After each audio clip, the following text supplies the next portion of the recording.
Kayo po ba mga bossing ko ay isa sa mga napakaraming mga pangarap sa buhay? Asya mga bossing ko, ako po may tuturo sa inyo para ang mga pangarap nyo pong yan ay hindi hanggang pangarap lamang. Maggawin natin itong makatotohanan, kukulayan na po natin at hindi hanggang drawing lamang. Ngayon pa mga bossing, sa pamamagitan ng isang butil po mga bossing ko ng ating bawang at ganoon din po mga bossing ko ang ating sile mga bossing ay may kakayahan po ito na makapagtaboy ng mga kamalasan. Halimbawa mga bossing ko, kayo po ay parang feeling po ninyo lagi minamalas, nako perpektong sangkap po ito. Upang sa ganoon instead na pakaramdam ninyo ay minamalas, nako kayo na may matutuwa sa iyak dahil nga po puro swerte naman ang darating po sa buhay ninyo matapos nyo po itong gawin mga bossing.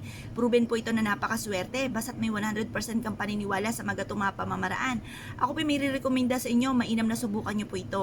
Kumuha lang po kayo mga bossing ko ng bawang at ganoon din po mga bossing ko ang ating sili. Ngayon po mga bossing, humarap kayo sa may silangan. Gawin nyo po ito ng 6:30 or kaya po alas 7. Mag-wish po kayo na mula sa inyo pong puso. Sabihin nyo sa pamamagitan ng aking pampaswerteng ginagawang ito sa sipag at tiyaga, double time sa pagkayod, at sa mahigpit na pagkapit sa mahal na Panginoon ay matutupad lahat ng mga pangarap ko sa aking pong buhay. Magkakaroon ako ng sarili kong bahay na malaki.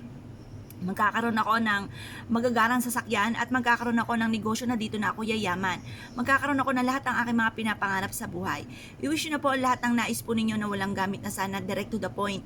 At pagtapos nyo po mag-wish mga bossing ko, kayo po mga bossing ko ay ibilad nyo po ito sa sinag ng araw hanggang alas 8 lang ng umaga.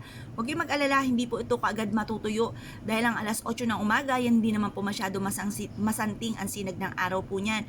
At yan po yung nagbibigay pa ng swerte mga bossing, kaya ako paborito ko rin po ang magbilad sa sinag ng araw ng 6:30 hanggang alas 8 ng umaga. Ang dulot po niyan ay swerte. Mag-wish po kayo na mula sa inyo pong puso, time-team na panalangin. Makakamtan niyo po lahat ng inyo pong mga kahilingan na walang gamit na sana, direct to the point. Ngayon pa mga bossing ko, kayo po naniniwala at nais po itong gawin, huwag na po kayo magpatumpik-tumpik pa. Subukan niyo po ito, proven po ito na maswerte. Ngayon pa mga bossing ko, mag-wish po kayo na mula sa inyo pong puso at i-mindset nyo na kayo po yung magiging matagumpay.